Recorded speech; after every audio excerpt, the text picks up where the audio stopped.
On stage, yes.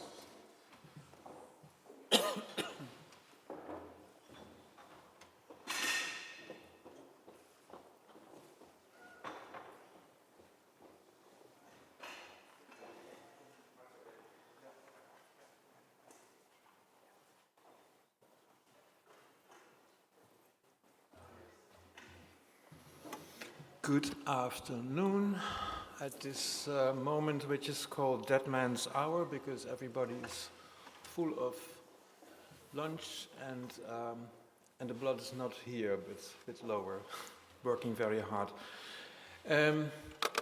I will introduce myself. I'm Meuleman. I'm always happy to be able to say I'm one of you. I was 40 years a civil servant at the Dutch regional level, at the Dutch national level, and at the European Commission in DG Environment. And since I retired, I am a researcher and consultant, and always on sustainability governance issues. After this morning in a smaller group, having had discussions on storytelling and learned a lot about that and from each other, I would now go back to, let's say, your core work and the challenges there. And first give a short introduction, which may even take 10 minutes, I'm sorry, but it's, and tomorrow I will give a longer version of the same introduction, but there should be some overlap, I think, for today and tomorrow. And this introduction will touch upon around 7 issues that you will be familiar with. And after the presentation, I would like to have a discussion with you on the challenges you now experience, lessons learned, hopefully also some failures that you have managed to get through and to turn around into something positive. And I will then focus only on 3 issues, but that's open to you. So, for an introduction, and also welcome to people online. I think there are people online following this, so it's good. The central theme is what role for European cities in the multi-level governance of the 2030 agenda and beyond. And in setting the scene, this is of course the first thing that springs to mind. Today's context is extremely dynamic and unpredictable. And there's a term for that, VUCA. Volatility is high, uncertainty, complexity and ambiguity. And we need all to deal with that and find responses to these challenges. The PowerPoint will be available also afterwards. And we have not just one crisis, but we have what we call cascading crises of all kinds. Right? Like we are in a situation where all levels of government are facing a series of crises. And that also means that it is difficult to set new ambitious goals and targets. And the coming years will be much more about implementation of the Sustainable Development Goals and how this was translated in national or local city plans. And it's indeed difficult to tell the sustainability story in times of crisis and war.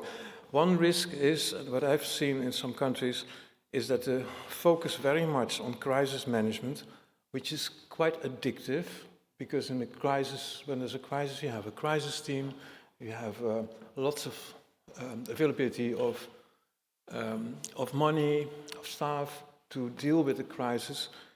And if one crisis is followed by the other one, then it becomes a kind of a new normal. And I've seen in European countries that national governments are now using emergency legislation procedures that were designed for the COVID crisis, also for non-urgent issues, because it's so nice to be so powerful. But that is a risk, and there's also another risk, because many issues are not only a crisis, but at the same time a complex problem, which you just cannot solve with 1 or 2 measures. Like climate change is a crisis, but it's also a so-called wicked problem, where you have to take small steps in many, many different areas. So this is a bit a challenge. Luckily, we still have a globally agreed policy framework for a sustainable future that covers most of the current problems, and that's the 2030 agenda with 17 SDGs and all these targets. And it really covers, let's say, all aspects of public governance. But in order to shift more to implementation and go away from only planning and making policies, is we have to shift a bit from policy to also include governance. There has been a disbalance in the past where politicians tend to like the policy aspect a bit more, and the governance is like implementation, which is not so sexy, that gets less attention. For me, this short version is policy is what we do and when, and governance is how we do it and with whom, in which kind of roles. And the SDGs are a nice compass because all the goals have at least one or two governance targets, and SDGs 16 and 17 are completely on governance. And then you need to define what is governance. We need a very broad definition. And I always say governance is how, it's about the how. So how public administration organizations and other stakeholders, in what relation to each other whatsoever, develop solutions and create opportunities for societal challenges. And that is about institutions, instruments, and the processes and roles of actors. And then it's also very important to have principles and a framework for effective governance. This picture is the beautiful framework of Tallinn, which I happen to know and have been advising on. And then on the left side, you see 11 principles of effective governance for sustainable development, which are so good, I think, because 5 of the 11 are about inclusiveness, are about the social dimension. And it was said this morning several times that sustainability is not only about the environment, and it's absolutely true. Without the social and economic dimensions, we will get nowhere. And most principles for effective governance do not have this social dimension very strong. And then a key challenge is creating effective mixtures of 3 basic governance styles. These governance styles do not exist in a pure form, it's always a bit mixed, but it's really helpful to distinguish them. So there's the top-down version, hierarchical governance, the bottom-up or independency, market governance approach, and more the collaborative approach, network governance. And they represent different values and traditions. They are very cultural. In some countries there's a preference for this style, in other countries for another style.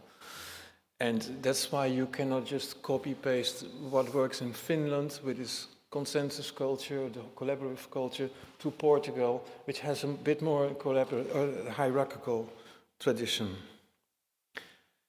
In a book 5 years ago, I distinguished 50 differences between these 3 styles, and that creates a kind of a huge toolbox to work with. I can go into that a bit more tomorrow. The point is that each of these super styles have also weaknesses. You have lots of bureaucracy and abuse of power, or you can have manipulation and never-ending talks, or you can have all the issues you have in a real market, also in market governance. That's why it's important to try to combine these things, and that is then called governance of governance or meta-governance. So designing, I mentioned situational combinations that can also be changing in time. And you can use it as an analytical model, but also as a design and management model. I'm trying to stick to my 10 minutes, but I forgot to count when I started, so I'm sorry. Sorry, Inge? Okay. These 3 governance challenges are important. Improving horizontal, vertical, and collaborative governance, and they are related to each other. This is a graph made by Ingeborg, who's sitting there, and it is included in a multi-level governance report of the Council of Europe of December last year. And to give some examples, horizontal coordination, then you talk about siloed departments, the different ministries at the national level, departments or the directorates at the city level. And we always have said You should not break down silos, but you need them to work together. And we have the metaphor, teaching silos to dance. Make them really work together in a productive way. That's much better, because silos give structure, give clarity, transparency. So don't break them down. That's the story. And then to overcome silos, there are also many ways, but two I like very much. The first is that you need to allow some people in your organization, not all of them, to be bureaucracy hackers, people who really understand the system, also the inertia, but also know the cracks in the system. Every system has cracks, and if you can find them, then you can create change, you can create innovation, even when the rest of the organization doesn't want to change. So these people are leading people to show that change can happen. Similar is boundary spanners. People are really talented in creating linkages and trust between organizations, between silos. And about the boundary bureaucracy hackers, I think Tanya and I last night already mentioned this and had a discussion about that. It was recognized.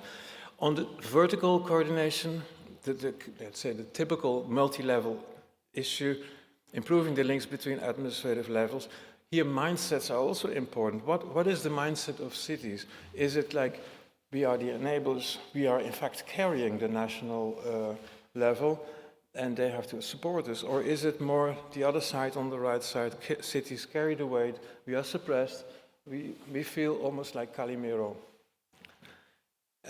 So that's one thing.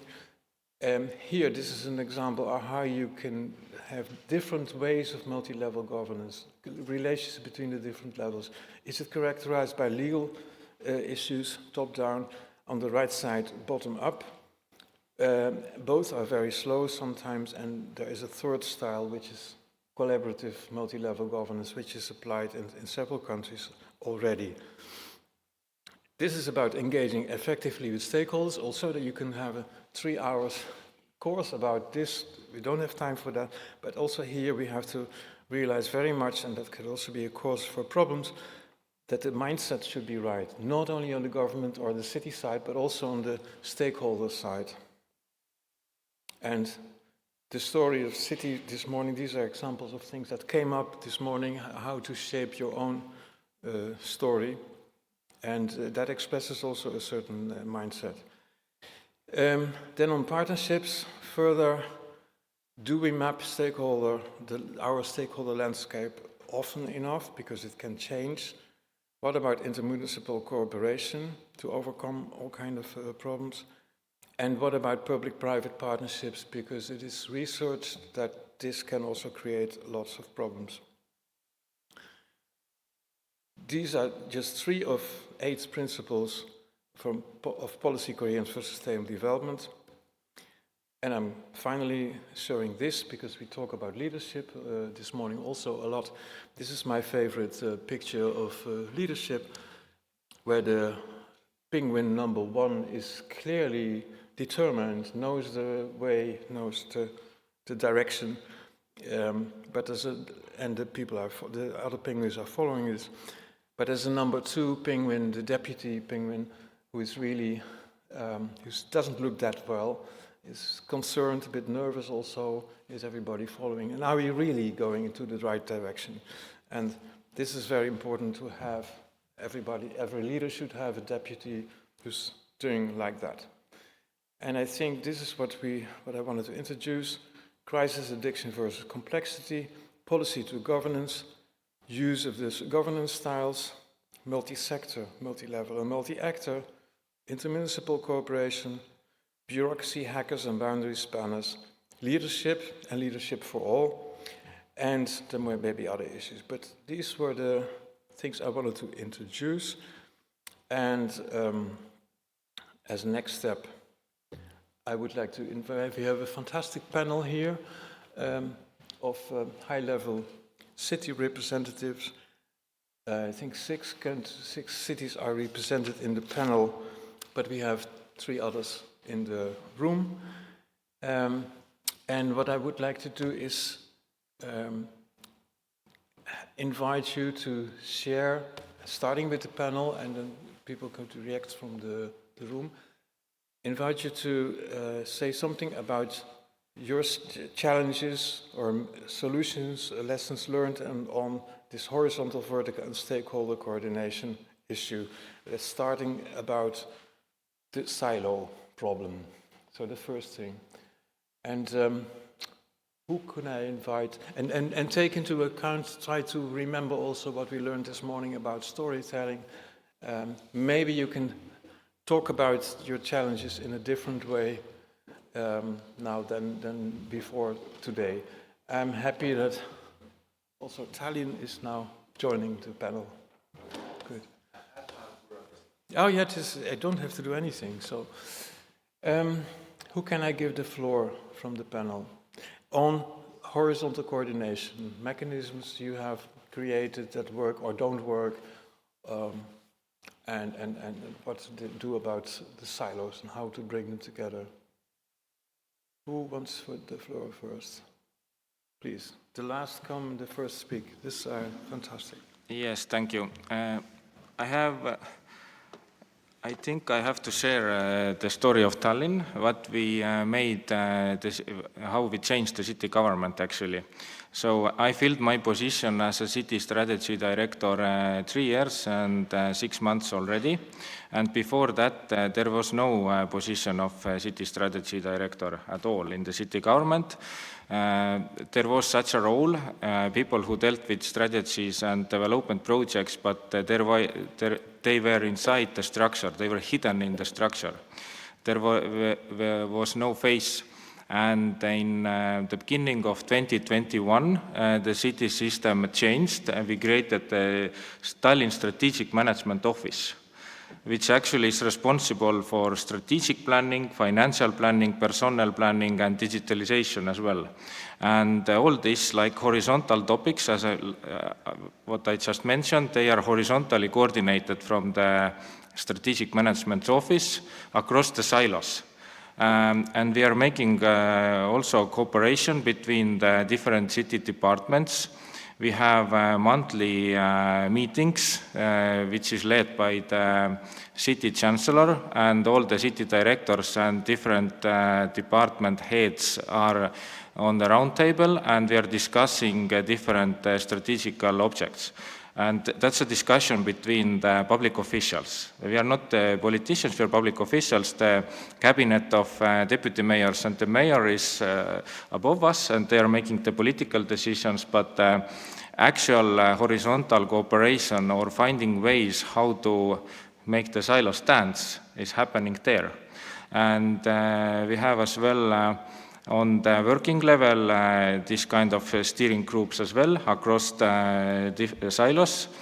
And I think that's it for the starters. So you have to have some kind of a structure or some kind of a system or process that you should coordinate horizontally. Otherwise, the different departments in the city level, they not always are working together or finding consensus.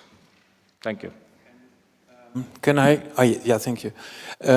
Could you maybe give one example of a success? What went well recently and wouldn't have worked well without these structures? Thank you. That's a very good question. I think the best things that we do better now is putting together the 4-year city budget strategy and the city budget. Actually, before the cabinet starts the discussions about the next year's budget, which kind of investments we are making like pre-discussions in the top leaders who are public officials, and we are like calculating the arguments, and we are making a common proposal to the political cabinet.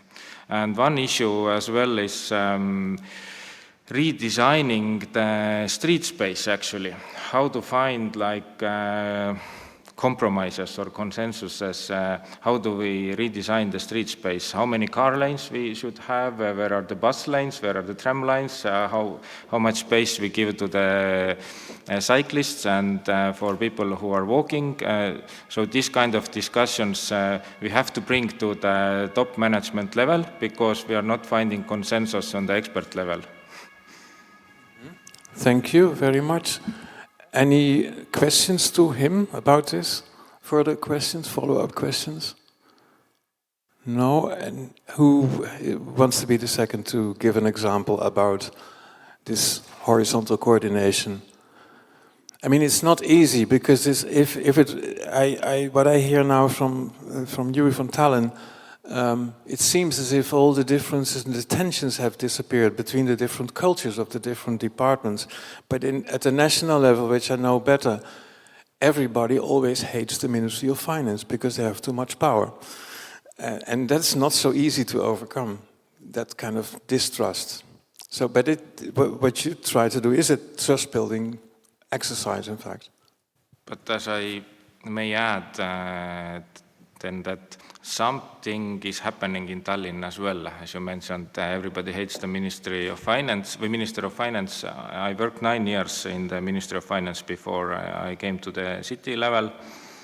And I have had those feelings that everybody hates you according to the budget strategy, or the Ministry of Finance was responsible as well for the state reform and local government reform. And no easy topics. But in the city level, I think now is the 4th year of strategic management office is running. I can feel like something is happening back there across the departments, that not hate, but some kind of sentences or opinions are coming towards to us that maybe you have too much power.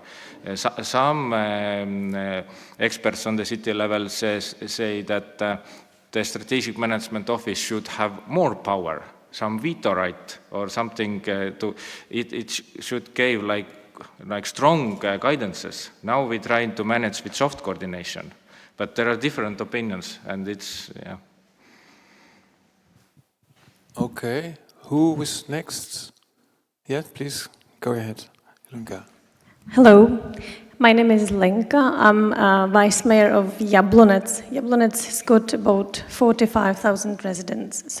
And we are from the opposite scale of what you have just heard.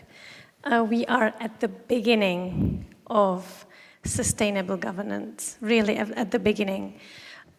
We haven't experienced the success that would motivate people working at the City Hall. So what we have done during the last 6 months is that we bring them together at the one table, I would say, and make them talk to each other. Because until then, they have never actually talked and met professionally in coordinated way. They were used to work everyone in his silo, because it used to be like this for 20 years. So we are at the beginning. I'm looking for the first success, and what I find, even though it's very hard and tough, and I know that people, the employees talk about my strategic team not very nicely, I would say, simply like this.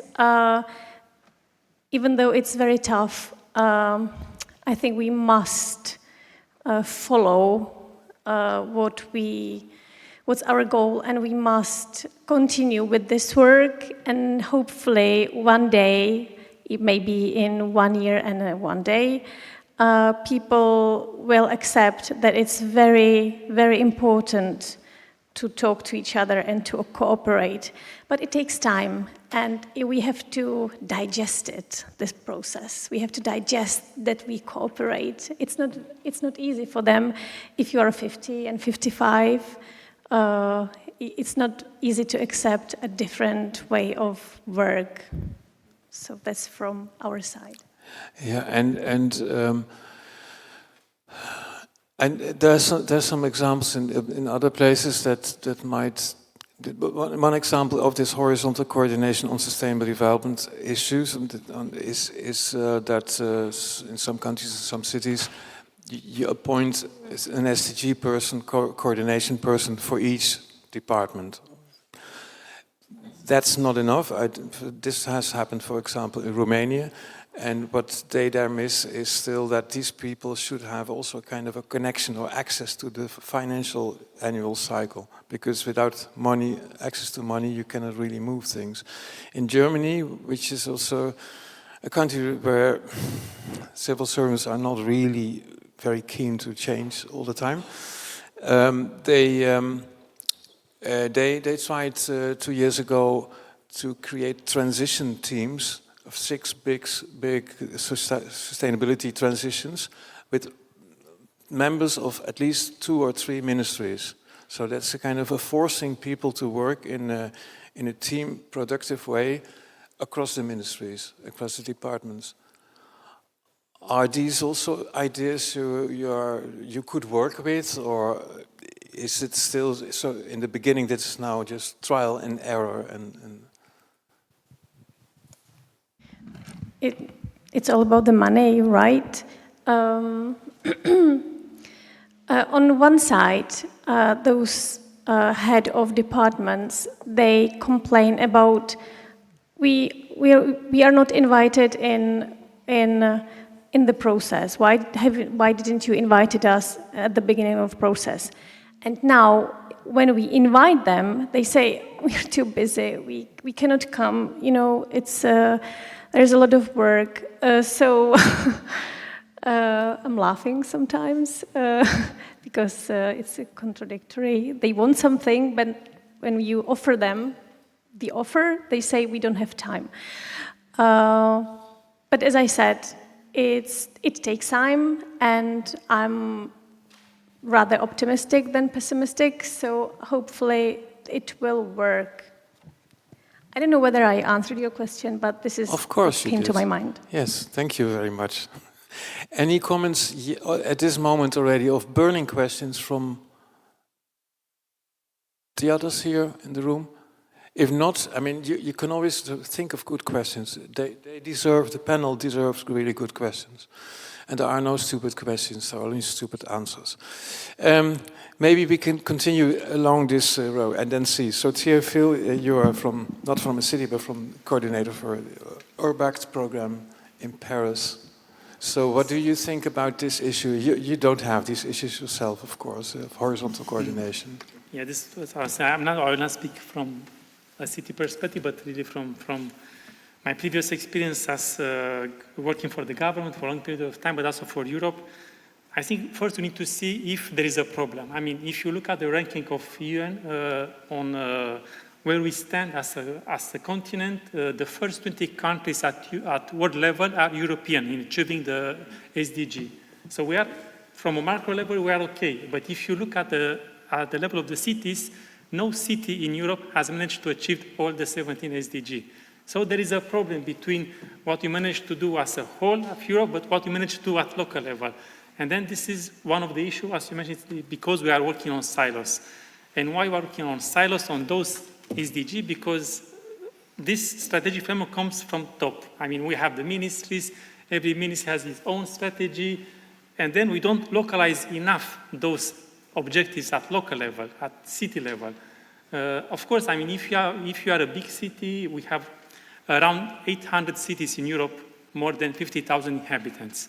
So from this level, I think, yeah, perhaps you can make a strategy, you can put some people responsible on some issues related to SDG.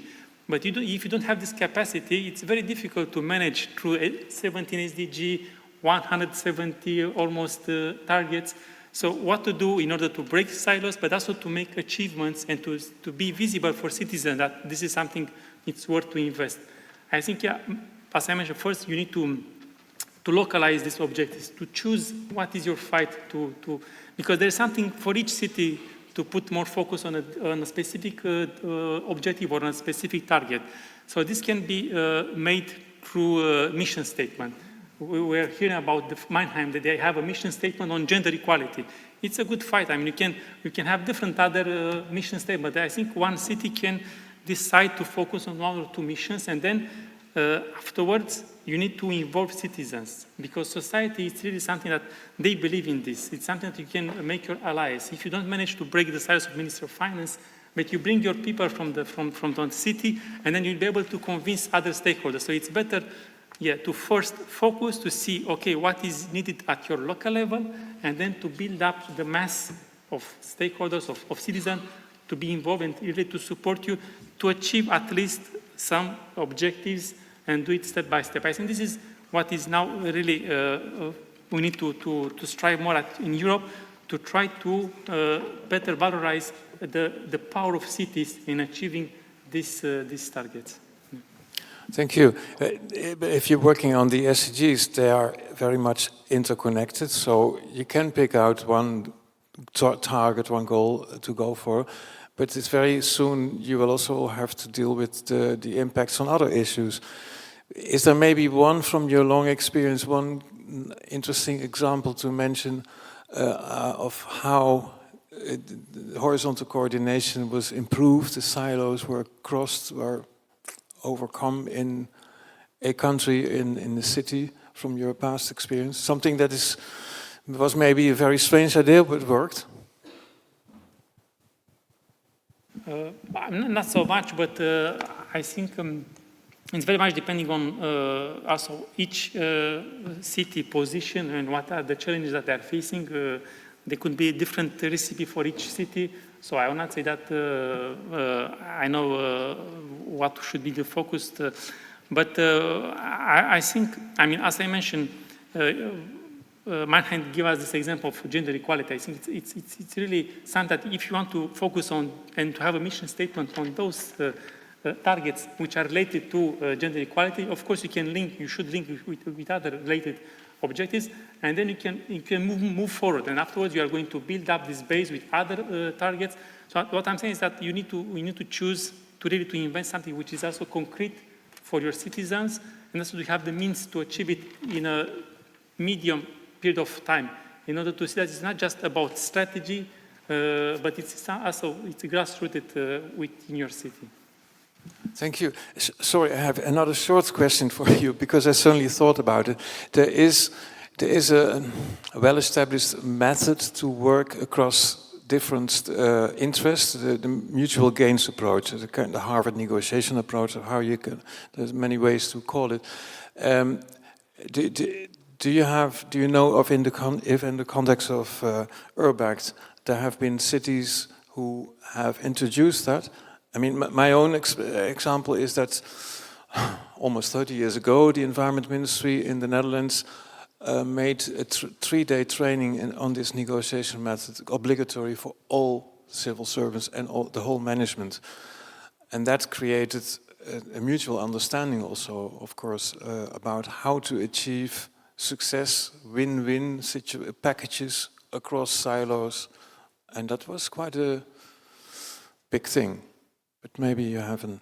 I mean, in Urbat, what we are doing is, in fact, we are very much relying on participatory approach and integrated planning.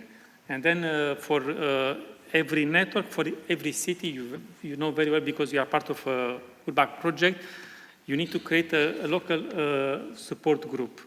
And then the city hall is, of course, leading the subject, but they try to involve all the stakeholders. And of course, it's not easy to discuss with private, with NGOs, depending on the subject of your network, of your policy.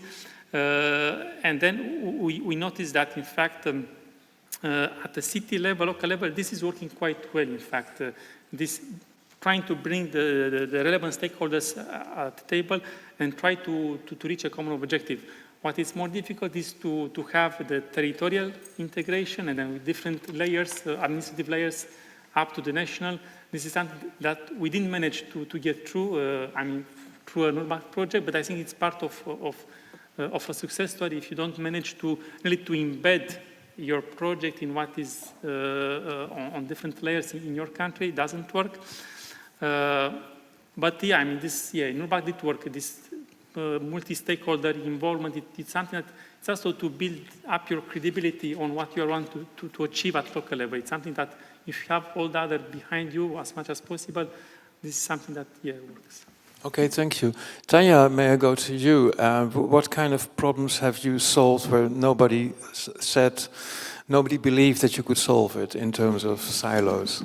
Probably, Just one small question. maybe I'm not the person to say that I have managed to solve a problem that I was not trusted to, but when I was listening to your presentation, I remembered that actually I entered the local governance in 2008, and I was appointed as deputy mayor with the with the area of sustainable development, which means that there is something called a destiny concerning my presence in local governance, and especially in engaging in local sustainable development. At that moment, I was engaged with the single engagement to provide for horizontal coordination among the different departments and units, actually what you say, to make the silos dance. And it was really a challenge, because these were the first steps of Bulgaria and my municipality in the European Union. And at the beginning, it was really a big challenge. At that moment, the challenges were of one type. Nowadays, they are different. So we've learned a lot. And obviously, since I've been now among you as a mayor of that city, probably I, to some extent, managed to achieve some coordination. But what I want to tell about my experience and my municipality is the fact that thanks to the European membership, and thanks to the fact that especially Gabro municipality as a team is quite ambitious and really trying to achieve its goals, we managed to become part of many different projects, and we really gained a lot of expertise, a lot of experience, which was at the first level very important for the administration, because without motivation you cannot manage with the implementation. And more importantly, we managed to show at the beginning the citizens that things could happen on the ground. And step by step, we started investing in things that are more invisible, but that are extremely important for the sustainable development perspective. And it is to sit on a table together with business, together with academia and education, and try to speak of the same language at the beginning, just listen to each other. This started, I think, with one international project which was related to the innovation gap. And because we are a city with university, a city with really ambition to regain the business and industrial development in new perspectives, we really managed to create a solid basis.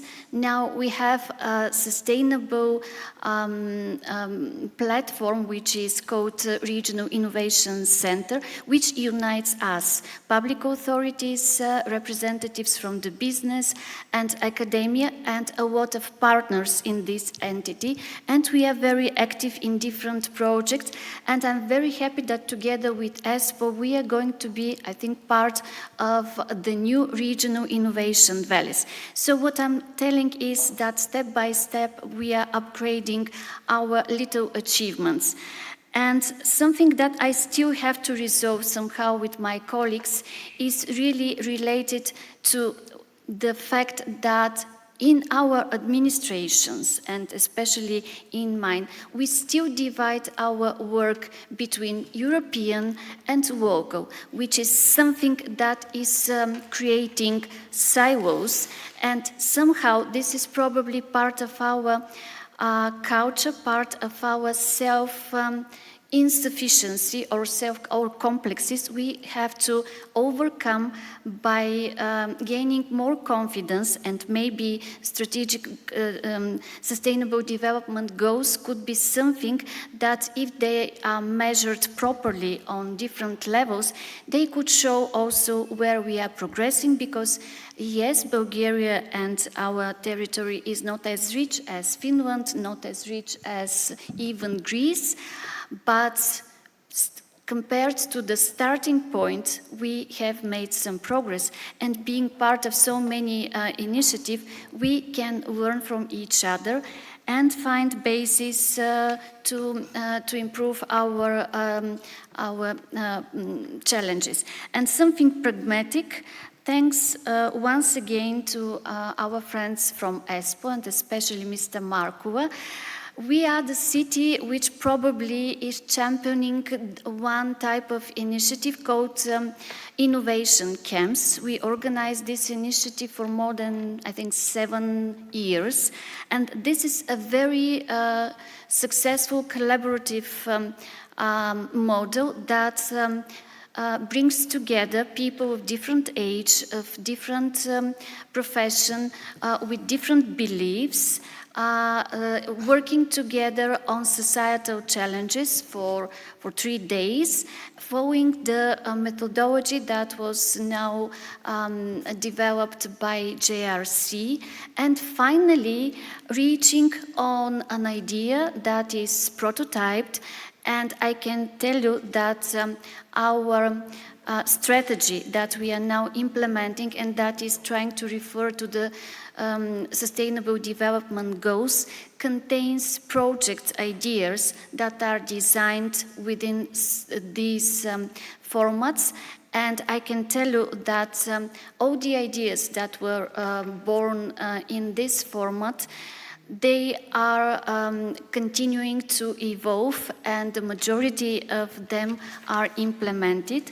So this is probably part of our ambition to become also a city part of the mission for achieving climate neutrality, and hope that this will influence also our vertical partners in our country, because to some extent, because of the cascade of crises, we are feeling a little bit more lonely nationally, and we'll be happy to share and to exchange good practices also in Gabrovo, but with the participation of the national authorities. Okay, thank you. And on the vertical part, we will come back later. Somebody's very happy with that. It was also very good. Any questions from the panel to you? Maybe? Yes, please. Lenka. That's right. You said you cooperate with business, right? How do you manage to how do you succeed in that cooperation? And second question was, I forgot it, so the first question. Thank you. Well, it took us more than 10 years to be consistent and to try to engage them and to convince businesses that we are not wasting their time and that we are not trying to manage their activities, but to involve them in decisions that are important for the quality of the place that they live. And I think in time, the majority of them are very happy when we create something that they used to have in their dreams. And then they come to us and put us our next duties and tasks. But the fact that we managed to work together on different initiatives and projects make us understand each other. And I think COVID was something that made both parties very connected. I'm not a very big fan of crisis management policies, but unfortunately, we, especially in Bulgaria, are more productive in such periods, which is also something that brings lessons that could be useful. So it takes time and persistence. This is part of our motto of the city. Did she answer your question well? I will have to talk about it with you later on, because I have more questions even on that topic. Okay, we'll come back to that. Now over to Agios Dimitrios. I have two speakers here, Stelios or Vasilis, and one has the voice, indeed. Well, please. Yeah. Unfortunately, the mayor of Agios Dimitrios, Mr. Mamalakis, is having an issue with his voice, so I will be representing him during the discussion.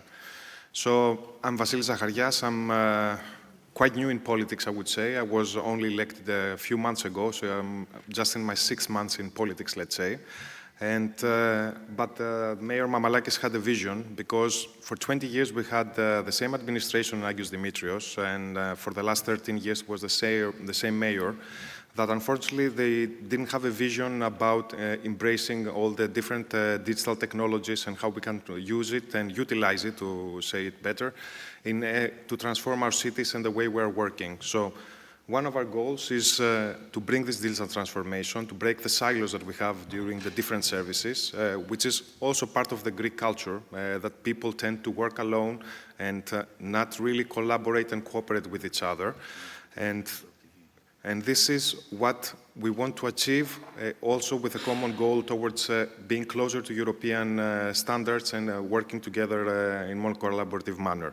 So there has been, I would say, even though we are, as we said, a new administration, only a few months in Agios Dimitrios, based on Mayor's vision, we have started a lot of different things, like trying to break also the silos between the different municipalities.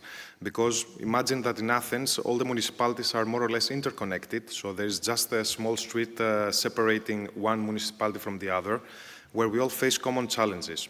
So, as per the Mayor's vision, we have started to do an active collaboration, a network with the surrounding neighboring municipalities, with the goal to face common challenges and issues, like we have a big streak, which is actually the second biggest in all of Athens, Vatica, that we want to really bring life to it, preserve the ecosystem, and create different elements that will help our societies, from creating pedestrian roads, create cyclist roads, places where families can actually go and spend time, quality time, next to the city.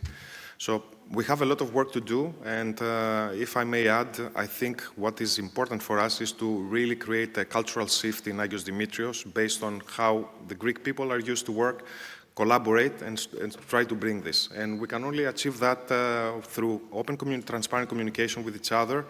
And ourselves, we need to become role models. We need to be there to inspire the people and motivate them to make the change towards a common goal. Yeah, that sounds very good. But especially if it's so deep in the culture to work on your own and not together, that can take a lot of time. What I learned from being part of a peer review in Tallinn was that pilots, if you want to change something and nobody's really ready to change, you can always start with pilots. And you also hear collaboration pilots, joint projects between different departments. I know from the Netherlands there was once a joint project directorate between the Agriculture and Environment Ministry that became so successful that it was quickly abolished again because it undermined the power of the individual ministers. But these things are also part of the game. If I may add on top of that, I think that although we all faced very hard times in Europe with the pandemic of COVID, still for Greece, I saw that this, because I'm in the technology sector for almost all my professional career, it really brought up the elements and the advantages that digital technology can actually provide us in better collaboration and being open. And I think this is something that even through a pandemic, we can keep the good elements and we can see the opportunities and work on creating this cultural shift. It will be a long road for us, but still we are fully engaged and committed in proceeding.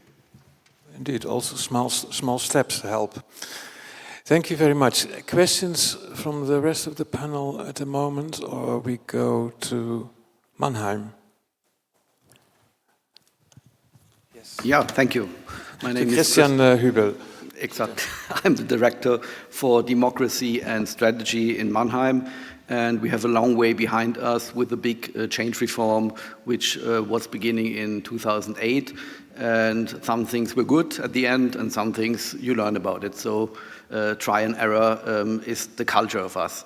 I mean, you said it about the multi-crisis we have. We have the VUCA world, but we also have in our cities 3 logical systems We have the politics with the logic, which are running for elections and saying we want to have less boundaries for the economy. The others said we want to have more educational justice, etc. pp. Then you have the administration with the silos we see here with the logic, that the Planning Institute says we know best about planning, and Education Institute says we know best about how to educate our children.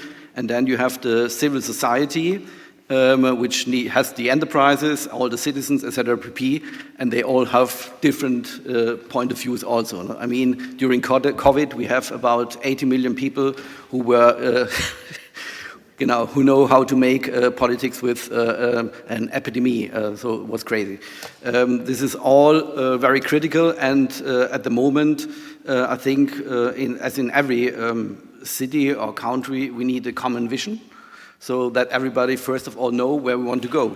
And when you have this, usually you have a little side effect that everybody is looking that is coherent with this vision, and then you have usually the biggest mistakes, cut, check. No?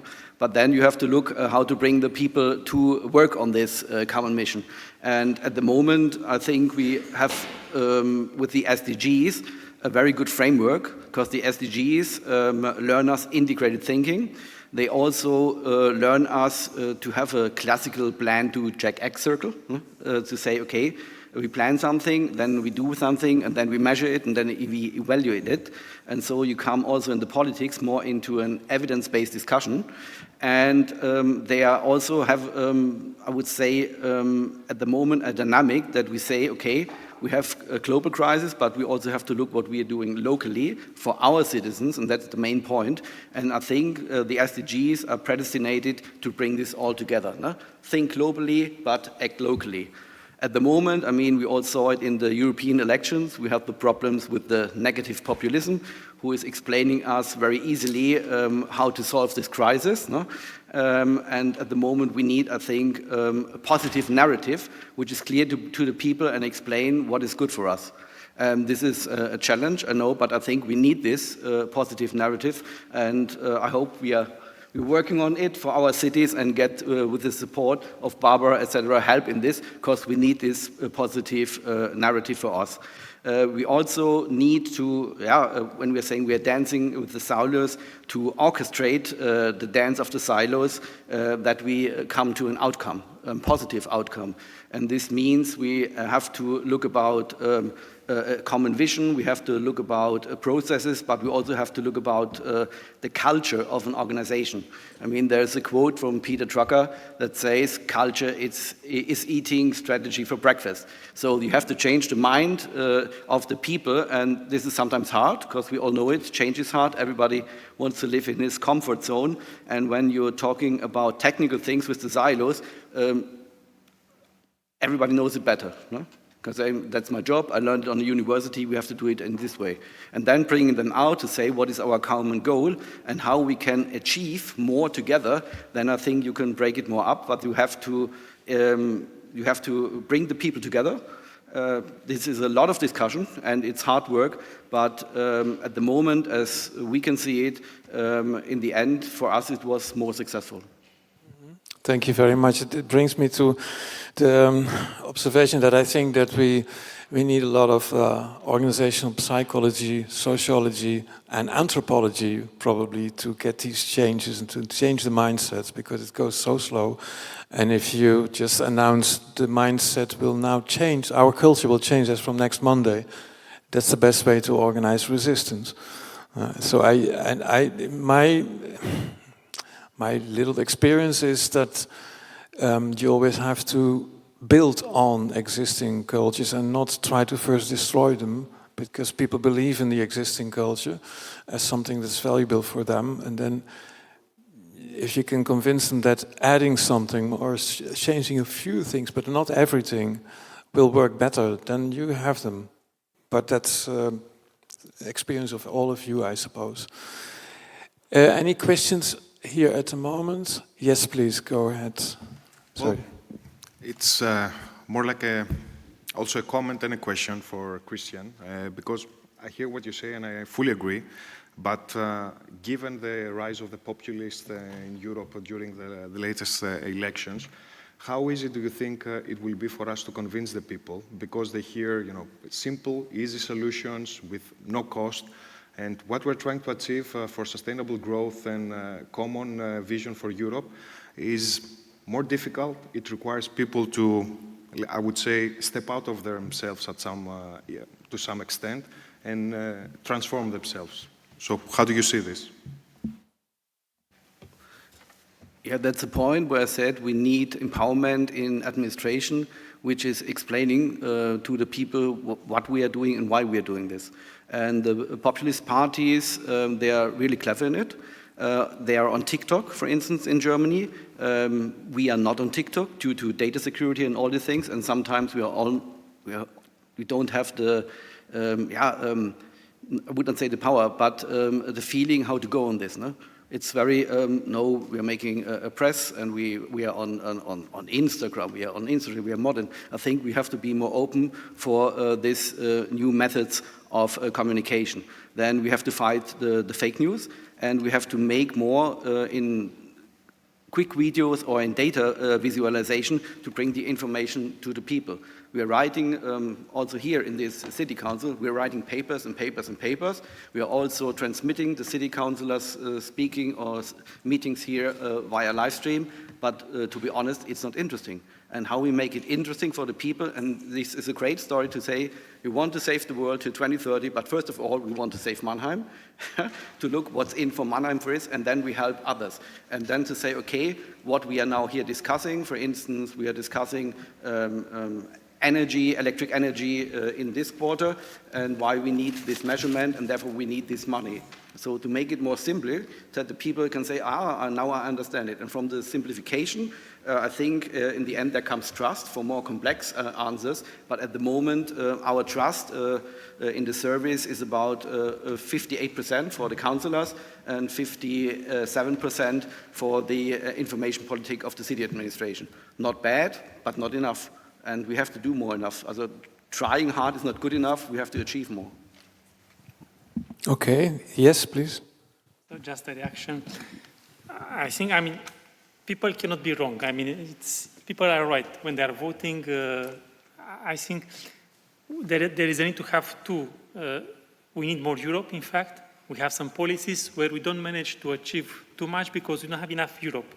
And then this is mainly for several policies, including migration. But then afterwards, we need also more involvement at local level. I think that the message that is given by local politicians, it's really trusted. People are trusting their mayor. And then this, we are not doing enough also for the SDG, I think. If you are giving a message from a local level, you need really to build up on those local politicians which are really trusted by their citizens. We see this in France. Mayors, they manage to get re-elected almost all the time, but the national politicians, they are not being trusted by the people. So there is a gap in communication between national and local, and this, we need to really to bridge this gap, and then involve local politicians in conveying those messages, including in the national elections, is something that we need really to invest more. But I think those two elements, more Europe on some policies where there is no way to progress if you don't have enough Europe, and then really strong involvement from local politicians will manage to reach better the citizens in order to convince them about what we want to achieve. Okay, thank you. Can we now we fly now to Braga? I see a question from the audience. First, after Pedro. Yeah, thanks. So Pedro, please. First of all, Braga. Louis, let me congratulate you. Great presentation. And you are bringing here very interesting topics. And the question, teaching silos to dance, I think that like a DJ. So if people are not dancing, I think that we need to change the music. And so I think it's also, as a contribution, I would say that leadership, I think it's also related with leadership.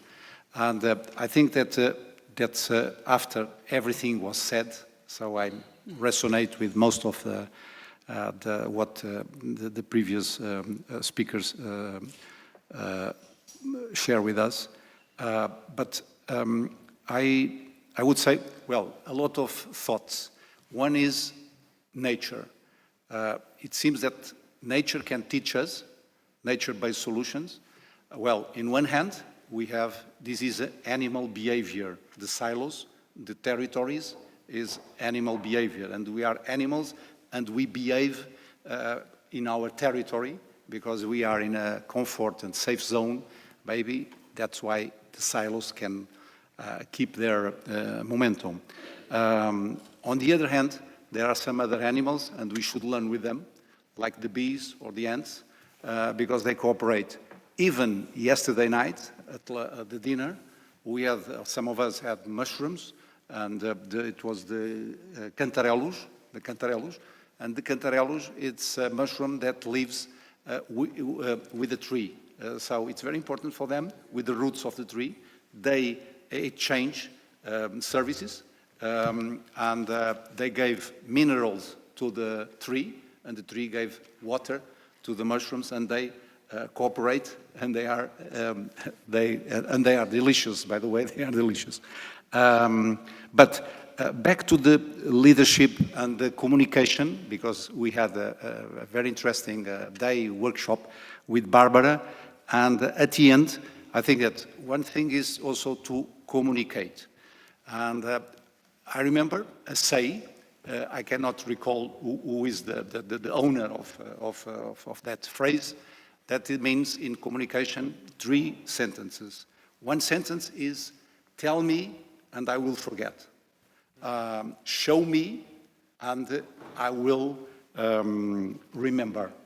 And engage me, involve me, and I will understand. And I think that this thing is key to understand. We need really to embed it in ourselves in order to then behave differently, because we are talking about changing behaviors. Our natural behavior and also our education system, I think everywhere in the Western world, was more selfish, and now we have this challenge to change. Me, if you turn the me letter, is we. So I think that it's a big quantum leap, really, to change from me to we. And also to forget they, them, because it's very common. And by the way, I interact with a lot of municipalities, with a lot of foundations, private companies, and everywhere is the same challenge. You have silos everywhere. It's not only the municipalities. And I think that there are, at least in the private sector, they can use some, in the rewarding system, some, let's say, they can incentives with money, because someone said that the most sensitive part of our body, it's our pocket. And if that's true, if someone puts things that we like in our pocket, we value it. But I think that there are also other rewards, that it's not money. I think it's more emotional, more, let's say, the emotional wage, that the feedback, the celebration, the praise. I think that there are different ways for a leader to value the contribution of someone that really tried to broken the silos and give the example. I think that the issue is even more complex than you describe it in a way when you said, well, and it's true, Portugal, culturally, historically, it's more hierarchical.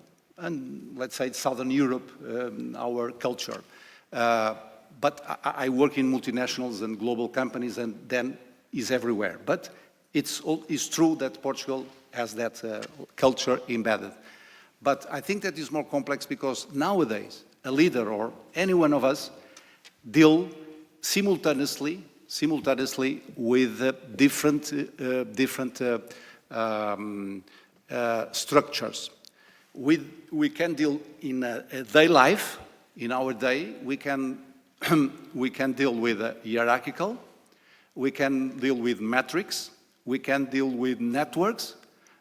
So at the end, what we need more and more, it's not only to be smart citizens, smart leaders, but we need to be also to have emotional intelligence.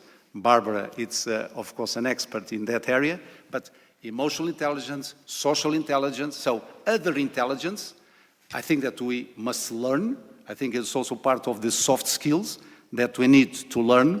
So I think it's really very, very challenging, and it's really also, I think that leaders can somehow give the example, lead by example, and try to break the silos.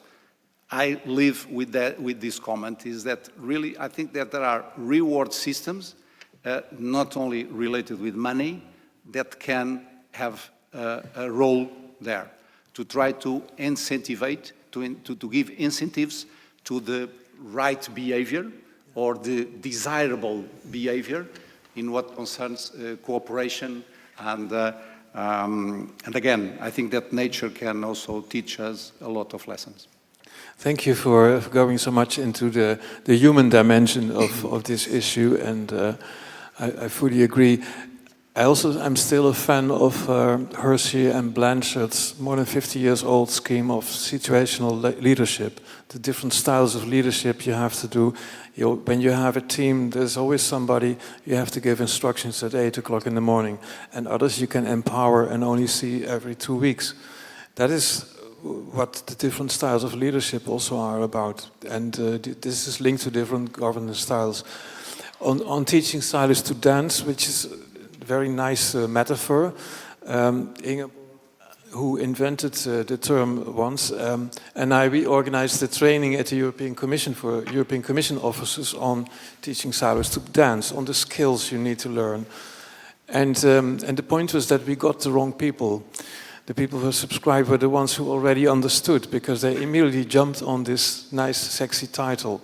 So a year later, we did it again with the most unsexy title we could invent, the same training. We then called it Working Better with Others. Most boring title. And we got again the wrong people, because now we got all the people who make problems with everybody, who could not really collaborate. So it's difficult to find a middle way, I think. But yeah, I think we have now Wille and maybe somebody else. Yes, please. Oh, yeah, Barbara, come in. Hi, I'm Dr. Barbara Karanian. I'm so impressed with all of you. Pedro, you had me at the tell, show, engage metaphor. That was really poetic, beautiful. So my question for all of you, or any of you that would like to answer, if you're going to be featured on the cover of a famous magazine in your country or in the globe, like Time magazine, as the woman or man leader of the year, what would it be for? So you've been featured as the leader, the government leader of all time for the year. What would you like to be known for? Speak up. The teacher asks, so you have to answer. The professor, thank you very much. Louis, do you like my question? Louis, do you like my question? Okay. The extra mile runner. You want to be known for what? Extra mile runner of the year. Somebody who goes the extra mile. Yeah. In my case, I would love to be as a servitude leadership. Be there, humble, working for the people. Yes, Lenke? Me, I would like to be a leader that brought politics to people and people to politics. So someone who managed to engage people in things, what's happening around them. Anybody else inspired at the moment? It's not mandatory, but please go ahead. I think we all agree that we will be very happy if we have on the cover as engaged leaders. I think this is something very, very nice. Anybody else? May I say another front? Because there are two magazines. One was the one that you mentioned, and the other one, the Gardener of the Year. And I explain why. Because gardening, I mean, when we sow, we want really to have the tree or the whatever we sow, we want to have the output of it. When we prune, we think that the next shape is better than the previous one. When we transplant, we think that the new is good, the new way. So gardeners believe on future, because if someone doesn't believe on future, could not be a gardener. So hope, the gardener is a hope spot for our humanity. Okay, so I would like to be known also as the gardener of the year. Okay, thank you very much. Any other last, because this round is then closed on silos and on horizontal coordination. Any last comments at the moment? And on this side, nobody? Then let's go to the next round about working better across the levels, the different levels of government, of administration, where there was already a comment that European is not really should be part of the normal level of serious. Europe is not foreign affairs. It is part of our integrated multi-level governance thing. So, who has experiences to share about about difficulties or solutions, or suddenly very smooth operations between the different levels of government? I mean, sometimes it is, like I said earlier, when I was in Tallinn last September, I first had a meeting with the SDG coordinators of the Ministry of the Government, and then a day later with the city of Tallinn. And it turned out, and I thought, okay, they work like 500 meters from each other. So they must be in contact all the time and exchange and whatever. No, the ministry didn't see really reason to discuss things about the SDGs with Tallinn. Please go ahead. Yes, thank you, Louise. Yes, you described the situation in Tallinn actually. So I think first of all, there is two ways of cooperation. The one way or one pillar is political, and the other way is expert level or public official level cooperation, because in Tallinn has been ruled by only one party over 10 years. Maybe it's already 20 years, I don't remember the time, but a couple of months ago there was a small revolution and they took down the former mayor, and now we have a coalition government who has like 4 different parties in the Tallinn city government. I think it was much needed, this kind of change.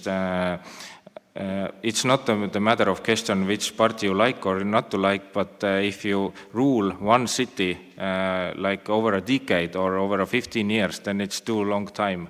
There are not so much like innovative solutions are created, and that's why the state government actually ignored Tallinn city government on the political level, because that concrete party has their main positions in the Tallinn city government too long time, and there was like a political like river between this state level and the local level. And mostly Estonia has 79 local governments, and the cooperation between, for example, the state level and the local level happens between the state, the concrete ministry or the concrete minister, and the Union of Estonian Municipalities and Cities. But the union in Estonian case is not a strong union. It's quite weak, and it lacks resources, financial resources, and the personnel as well. And that's why the positions are not so strong every time. And now we have to think so that different municipalities have different problems, and from time to time they should have direct access to the state level, because Tallinn's problems, because maybe 30% or more of the Estonian population are living in Tallinn, we have different kinds of problems, and we want to talk directly to the state. And The political situation I cannot change, but what I can do is to influence people work in different levels. So I previously worked in private sector, and after that I worked 9 years in the Ministry of Finance, and now I work in the local government level. So if you have different perspectives from your background, then you can better understand the viewpoints of different stakeholders. And I think that's the key. And what our former mayor, Mihhail Kõlvart, did very well, he started the Strategic Management Office, and he started also the renewable of the city organization, and he changed a lot of top managers in the city systems, and a lot of them came from the state level. And they had the vision that the state had, they had experience from the state level, and now I have a lot of personal contacts in the different ministries in Estonia. That's my personal contacts, but it will help, and it's already had helped me, because now I can call or write to the public officials on the state level. I can organize meetings, and I can organize some background work before the political decisions. And I think the key is to like search cooperation in every way. And it's not good when the government has not changed in years and years, and the same things happens in the organization. So if you have been like 5 years in your position, then it's a good time to look in the mirror and think, should you continue or should you change position? Okay, thank you. Yeah, and has any of you experience with what I've called real-time collaborative multi-level governance, or in shorter term situations or mechanisms, committee, whatever, where local, national, regional and national, if you have 3 levels, are sitting together to discuss a huge issue, a big challenge, where you won't know from the beginning that all levels will be involved in the implementation, and where then from the beginning you discuss the issues, the problems, whose problem is it, how can it be solved, what kind of division of roles could there be, and things like that. In my old country, the Netherlands, they have a system for that, where there's a big issue of this type. They create a special committee from local, regional and national government to discuss it, and to, before they start creating a new law or a new policy. Do you have similar examples in different countries? I have an example, Please, if I may. Yeah. I have an example, not exactly what but I think that could be valid. Yesterday I was sharing that I'm involved in a online academy for sustainability, literacy on sustainability, and there is this financial institution in Portugal.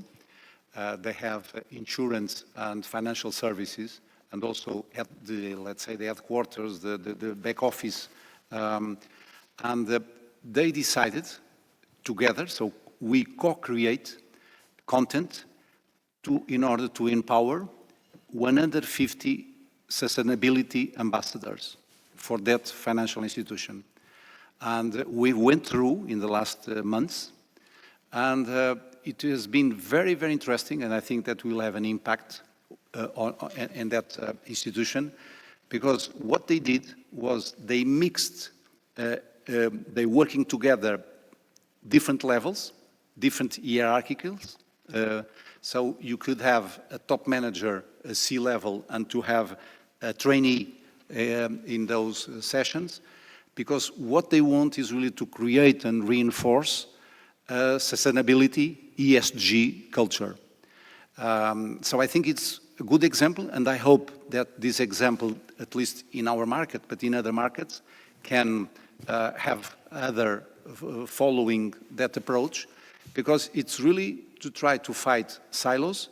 It's really to have and to improve collaboration and cooperation between different areas and different positions, different hierarchical levels within the organization.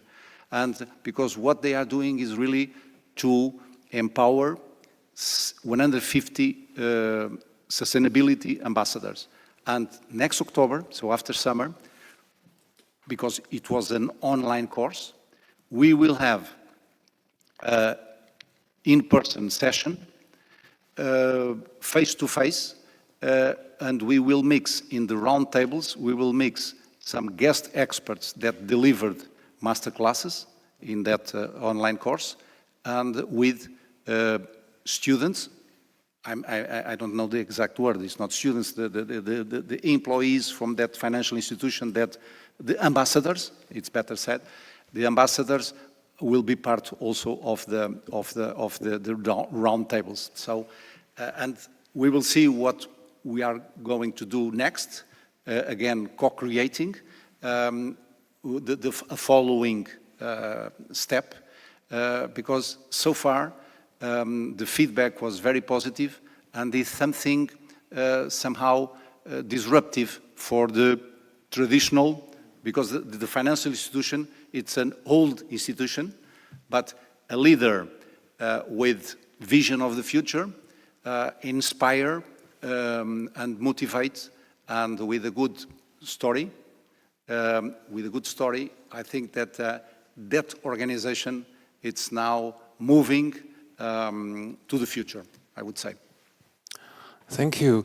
I had to think of investing in the collaboration skills is very important. And I know that Romania, for example, is next year rolling out a training program on sustainability for 2,000 local civil servants to create like a larger group of people who know about the linkages and the connections and about holistic thinking, and that's a good idea, I think.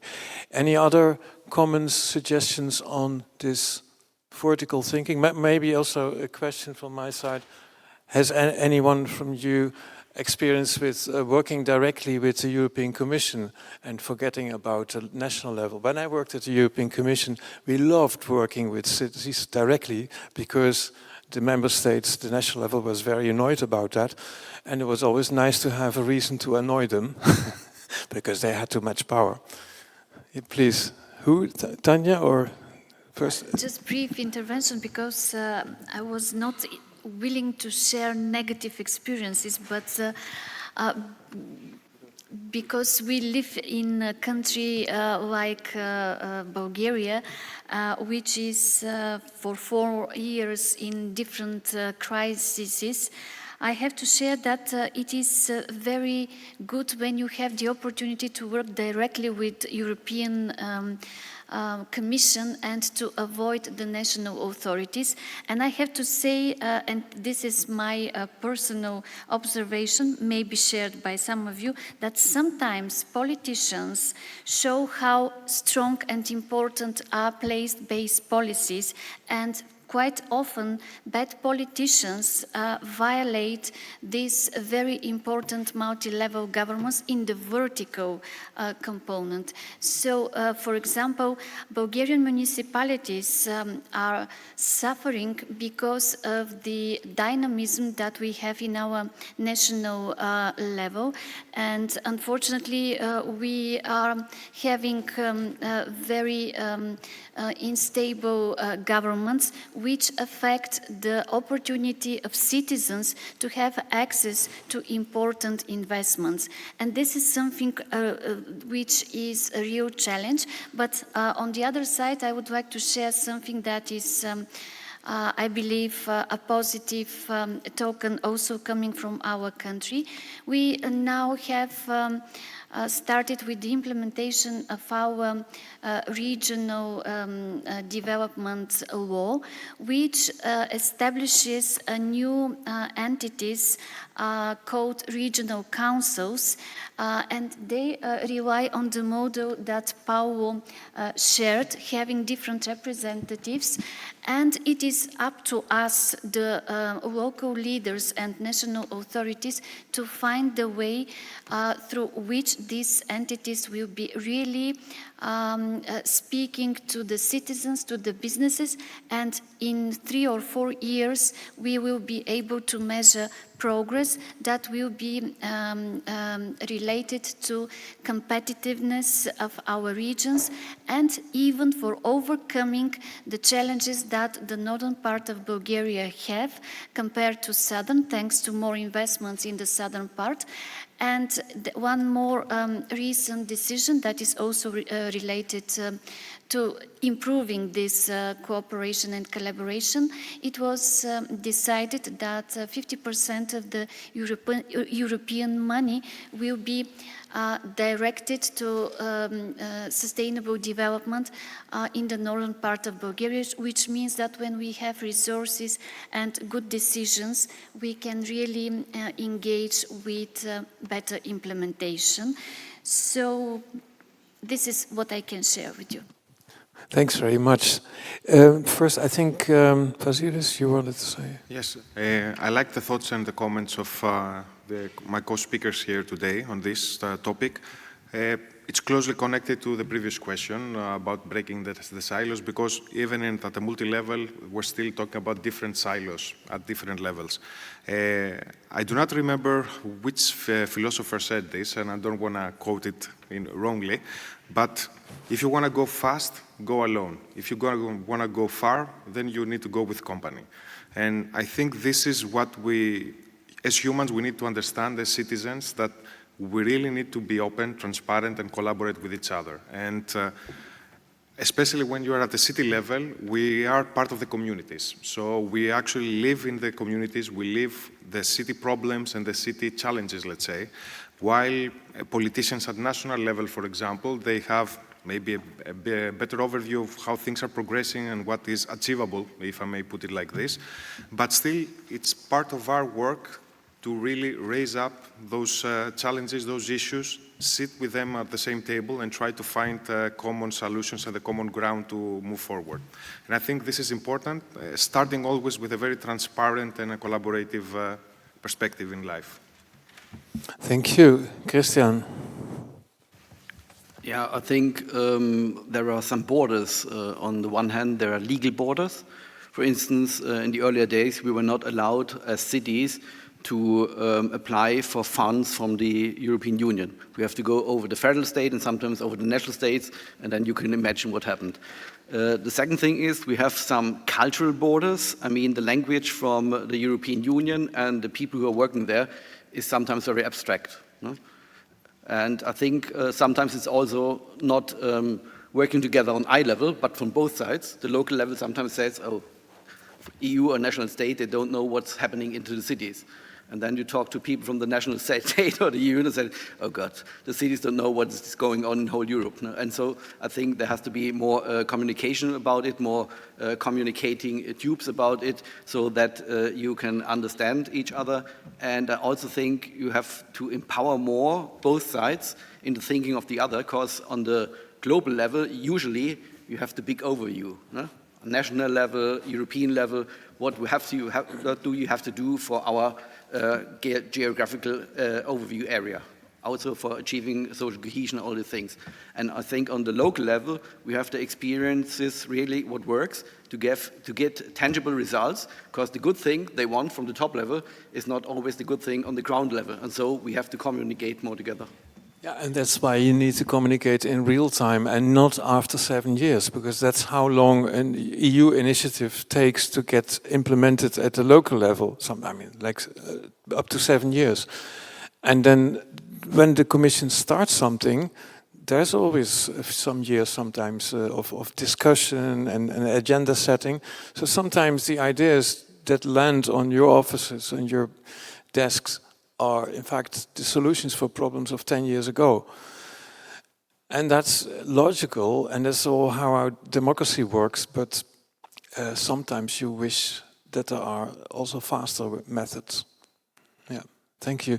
Any other comment on the multi-level dimension directly?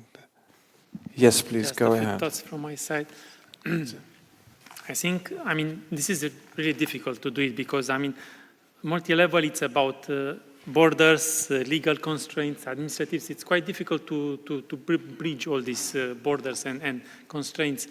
I think we need to see first about subsidiarity. So really to see who must do this policy. I mean, this is really important to have clarity on who is doing those specific policy. Sometimes it's not clear. And then afterwards, you need to empower the level which has the responsibility of this. Oftentimes, cities, they take responsibility for a lot of topics and policies, but they don't have the budget to do it. There are some countries that really rely more than 50% of the budget from transfer from the central to the local level. Sometimes if it's not the same political party, they will not have enough budget transfer to be able to implement all those policies which are entrusted to them by EU or by the national level. So I think here there is no size fits all. I mean, each country has their own way to make this work better. From my experience, when I was working for the government in my country, in Romania, we had one time a task at a technical level to make a strategy to attract EU money. So there was this new tool created by the EU called Inter-Territorial Investment, ITI. And then there was a political decision to have just one ITI for a very specific area, the delta, with high natural constraints, protected area. And then this was one of the issues, that how we managed to bridge this multi-sector, but also multi-level, because there are different territories, different administrative. And then what we managed to do is really to rely on expertise. We brought World Bank with us to be really, to have something to impose in face of politicians. So bringing someone which is really trusted, it's something that can support you to really to make happening this working across multi-levels. And then also to have politicians with you. Also, it's really important. A mayor can speak with several ministers without any problem. You as a technician will not be able to break the silos. But if you have a good mayor which can reach directly to a minister, it's oftentimes much easier to do it that way.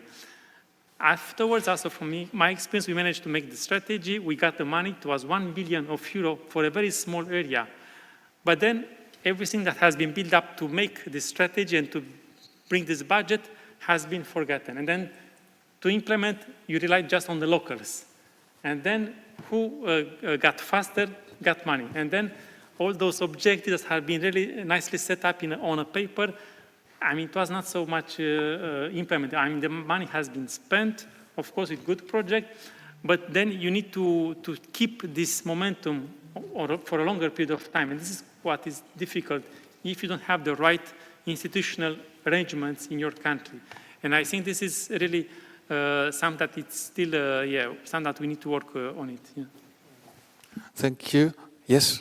Please. Yes, if I may, I just wanted to add a small comment that from Tallinn perspective, we strongly support this kind of solution or that the cities must have more cooperation directly with the European Commission, because in the local level, as I understand now, 3.5 years later in the city system, previously was in the state level, that everything is integrated and there are no easy solutions. You cannot invest like €1 here and €1 there, because everything is connected to each other.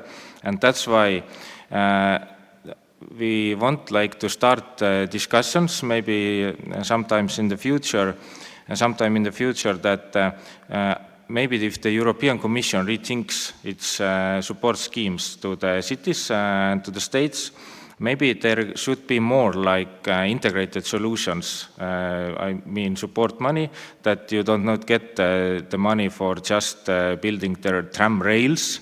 Maybe you should have the money also as well for to reorganize or restructure the whole like say, urban space, and as well buy some new apparatus on the rails. So that's why it should be integrated. And one, I want to make fun about myself and about Estonians, that we have this saying that the best breakfast for an Estonian is another Estonian. That's why we have constant discussions with the state level, but now I think Tallinn in Estonia is a forerunner about sustainability governance and trying to integrate the SDGs in everyday processes. But it's a pity to say that the same thing is not happening in the state level. In the Ministry of Climate, they are formulating now a new climate law. They are calling it like climate-proof economy law or something like that. But the view is very narrow.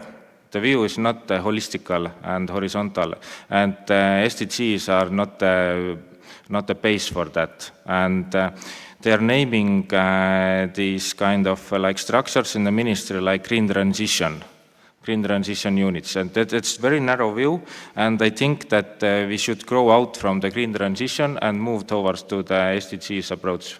So, thank you. Thank you. I'm getting the feeling that these three topics, horizontal, vertical, and stakeholders, there's a lot more even in it to exchange ideas and experiences. I would suggest to have the last 20 minutes talking about engagement of stakeholders and starting with partnerships. I showed a slide with a critical view on public-private partnerships because they can be very good, but often it is in the end the private partner who wins and who takes the risk and so on. But sometimes can also be good. I think if you want to go into a partnership, you have to think of two ways. What can the partnership mean for me, but what can I bring into the partnership also? What kind of expertise, if it's more than money? And there's also, I talked about different mindsets. If you want stakeholder involvement, then you need organized stakeholders, apart from citizens. Some weak groups, weak interests are not so well organized. And in my past career as ministry person, manager, I then gave some money sometimes to stakeholder organizations to organize their voice better so that it came out louder. And I thought that was a okay thing to do. And then the topic of skills, because if you want an NGO or business organization to be more than just informed or consulted, but also to help to let co-create or maybe even have co-responsibility for a project or for an action, then you have to learn how to be a co-producer. And that's really something different than being an advocate. Advocacy is the core thing of NGOs, usually. But it's a different capacity because you don't need to trust, you just send. And if you want to be a co-producer or a partner, you have to be willing to take co-responsibility. And I've seen that a lot among NGOs, that they don't want that. And so there's a lot of skills to learn also and experiences. So who would like to share an experience on stakeholders, on new partnerships, and so on? Please go ahead, Lenka. We started to engage a business stakeholder last October. We organized an event, afternoon event. We wanted to present the city projects, and the second half of the event should be gathering their problems or topics to work on and then discuss. Unfortunately, my political colleagues, including me, we didn't get on time the first half. So the first half of the event was too long. So there was not enough time to discuss and to gather their topics. So it was a good experience, but not very successful. But then I realized after some months, when I was in contact with the people from business, we went for a working lunch and we were talking. So according to me, and I'm not saying this is something that works all the time or every time, according to me, engaging business stakeholders works much better if you have a personal relationship with them. So I contacted some people, or some people contacted me. We went, as I said, to a lunch, and we had time to discuss really face-to-face, eye-to-eye, the commonly shared topics. And then we started, I think we are not at the top of the potential, but we are building the stakeholder community like step by step, very slowly. But then I think at the end it's going to be solid. But it stands on the personal relationship. And one other observation, unfortunately, the business people, they have got problems that we cannot really solve from the municipality. They fight with huge administrative processes. It's legislation, and we cannot do anything about it. So we can't help them with everything, and so this is something that we cannot solve. So our experience. Thank you. Next, who would like to say something about this stakeholder participation? Just one. Please, yeah. Sometimes it's about the format, how you engage with stakeholders, because of course it's easy to call people in the city hall to organize a meeting, and then you are the leading, you are safe in your building, so you don't take any risk, let's say. But sometimes it's better to get out. I know from previous projects, Urbach, so one project was dealing about mobility, and it's all the time difficult to take decision on organizing parking, less cars. There are different conflicting demands between shops and citizens. And then one idea was, to close the street and organize a dinner and convey everyone involved. And then they tried to discuss during this long dinner for the entire length of the street. It was quite a nice way to engage. Yeah, sometimes, you can also, there was another city in France, again, they put a video booth in the park and then let people come to the video booth and say something about a specific policy.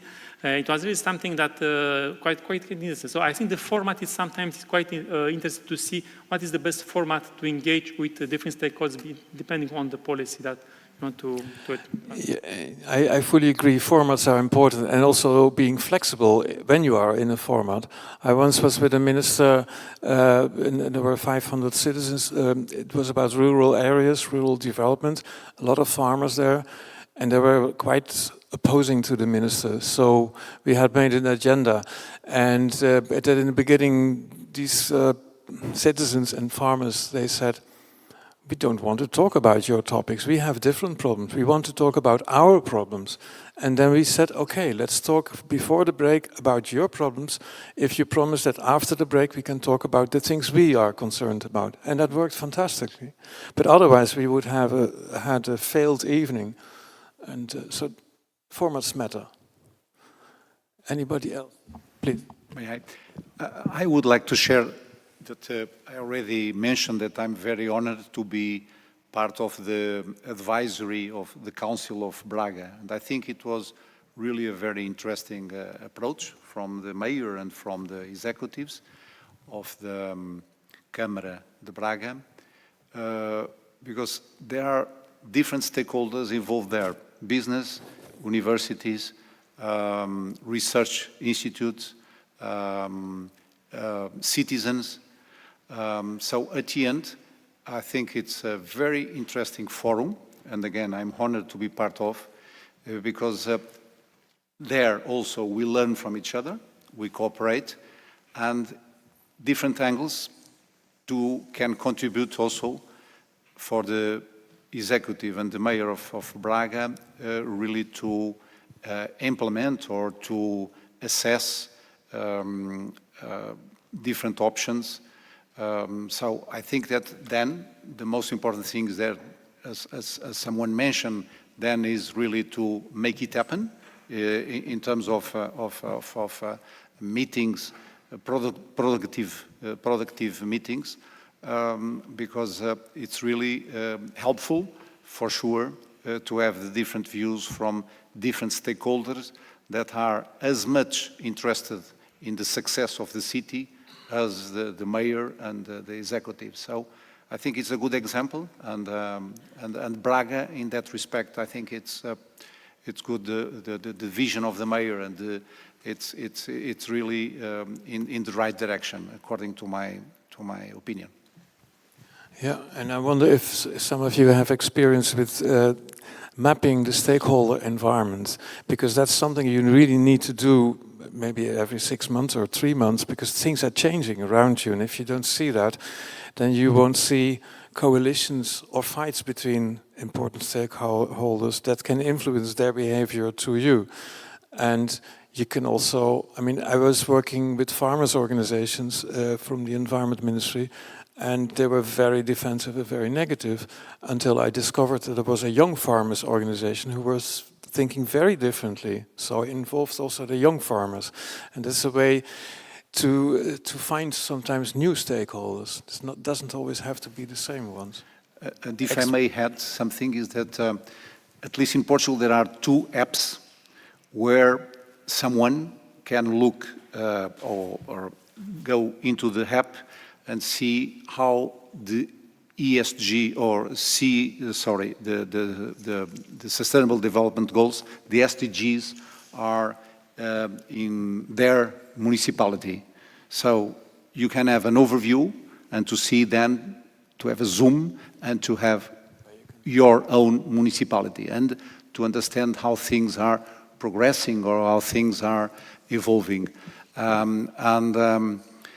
In that council, in the Braga Council, there are also room for other people from other cities that bringing in experience from best practices in other cities. So at the end is really cross-pollination. Like the bees, we can cross-pollinize the knowledge and the best practices. Sharing best practices is really also very helpful. Yes, thank you. Go ahead, please. A question, a request. So far we are not successful enough, or at all, I can be honest, is in engaging young people. So if you have any tip, right. where to start, how to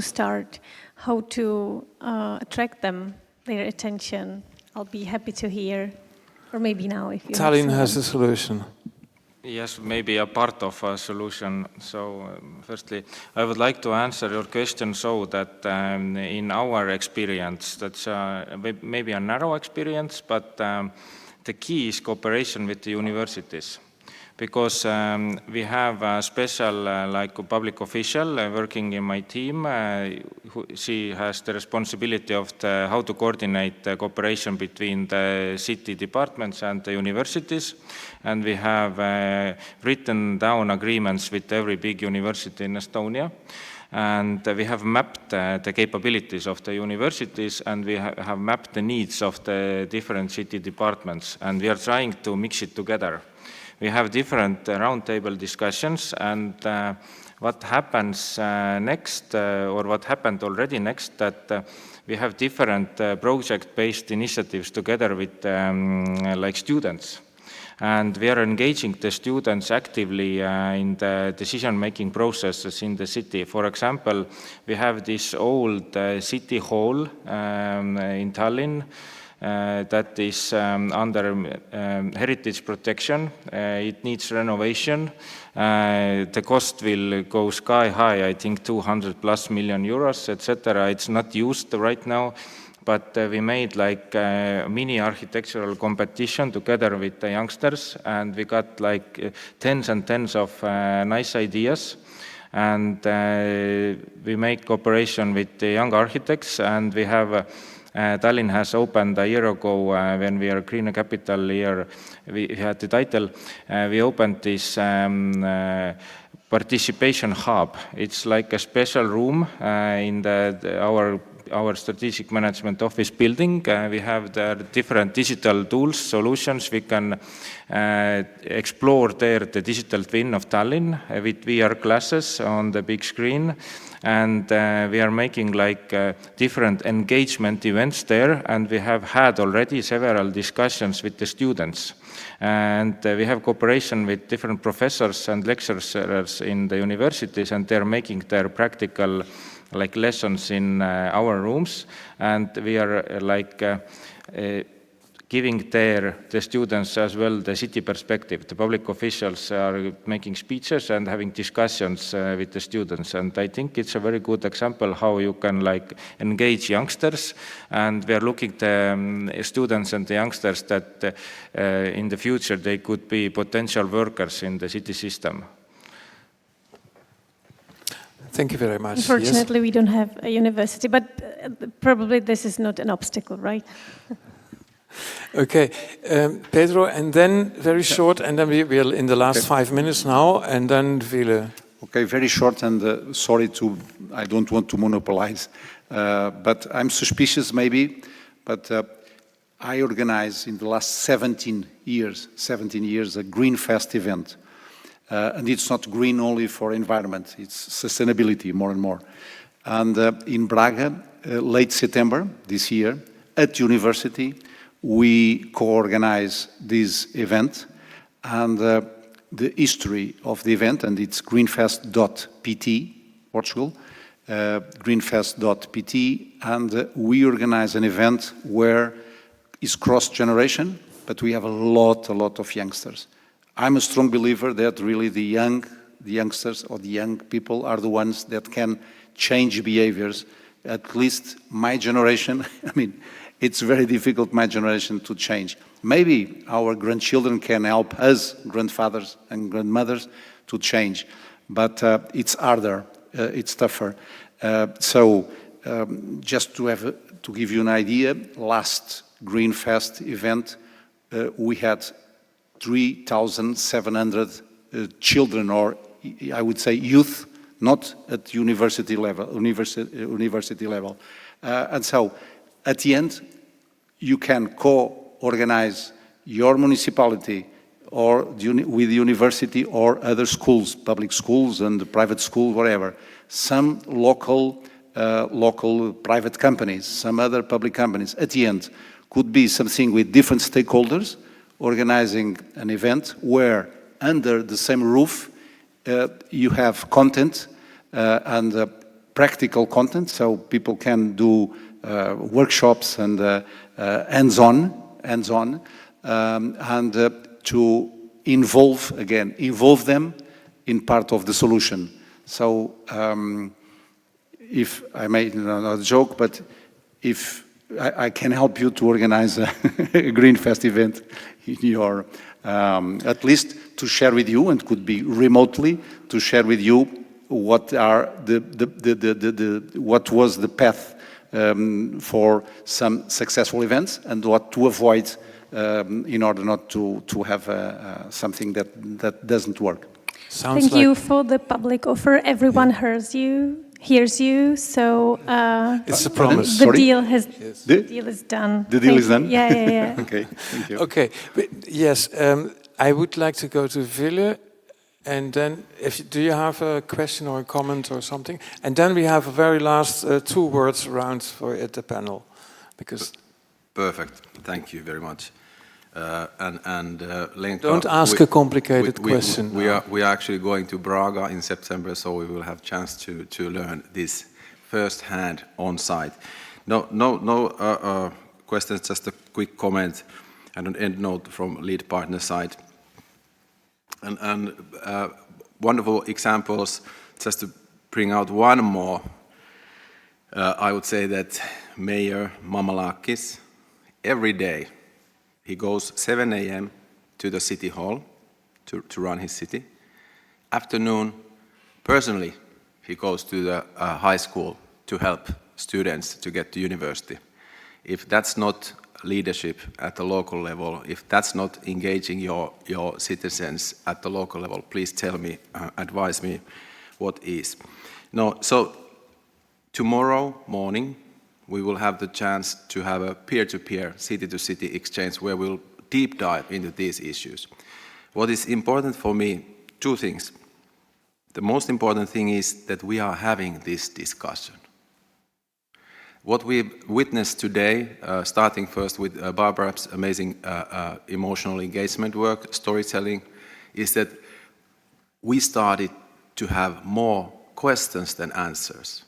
Yesterday evening, when she asked that, okay, Ville, what's the outcome, what do you want? I said that in the end, if we are in a situation where we can constructively, maybe even disagree with each other, show our emotions, show our views, then it's a success. And this is what I've heard throughout the time. Thank you, Luis, for amazing facilitation, by the way. So thanks to that as well. And I think this is the right way. We have the right people asking the right questions. Answers will follow. And just the final thing, that's the third one, and then I'll promise to stop. Several of these distinguished high priority, high level people today draw either a continuum or some kind of loop, representing the idea that this is a marathon. This is not a sprint. We are in this for the long term. So with this word, a huge thank you for amazing panel, audience, and Luis, thank you for facilitating. Can we have a last round of takeaway? 2 words, 3 words, 4 words. Just to say that, again, leadership. Very short. Okay, leadership, about leadership.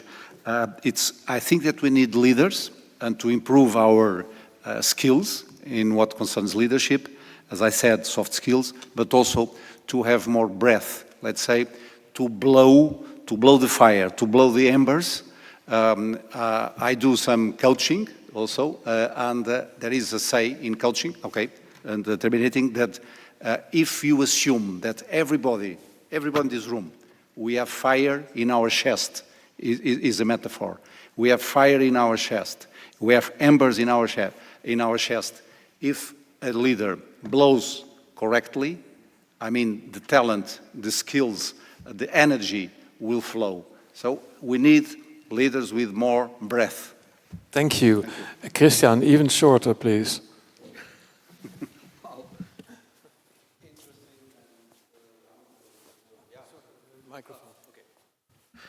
Yeah, shorter. I try to. I mean, the one thing is learning from each other. The other thing is perhaps simplified. Simplified in making tools that can easily be implemented in administrations, but also simplify in communication what is the outcome of it and the worth of this round, but also for the EU. And my wish would be we would have a holiday day for the European Union, because this is a worthwhile thing. When everybody was saying in Hungary, in Germany, whatever, this brings us the EU, and not only talking about other things. And we can, yeah, we can think about it then. Thank you. Now, even this is getting a competition, even shorter. Vasilis. Yeah, forgot the mic.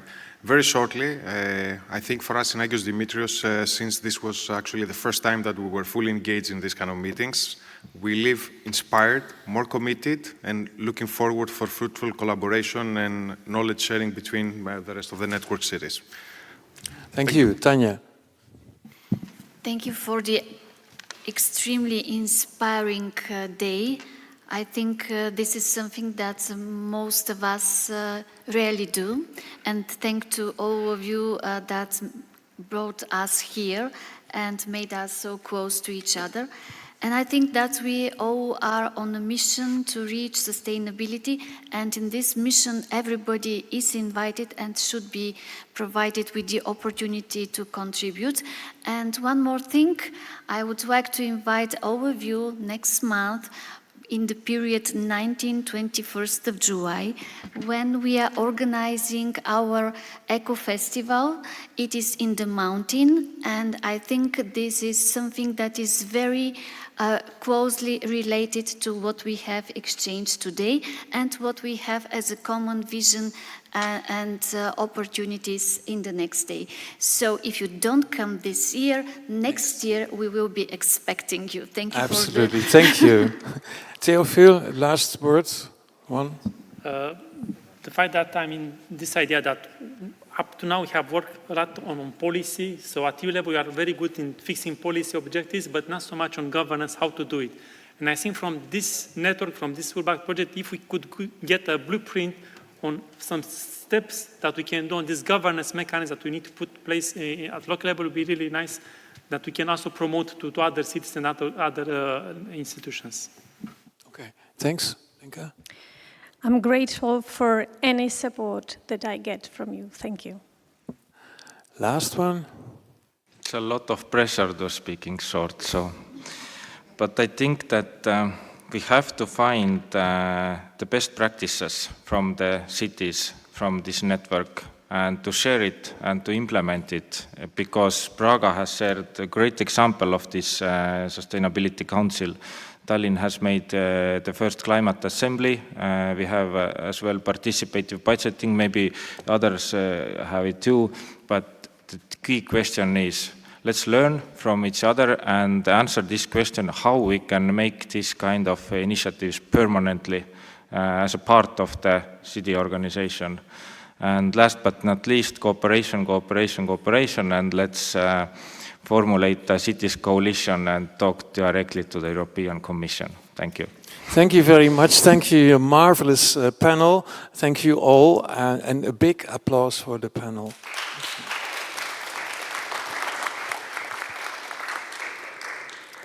And sorry, it's 3 minutes past 5, so it's not my style.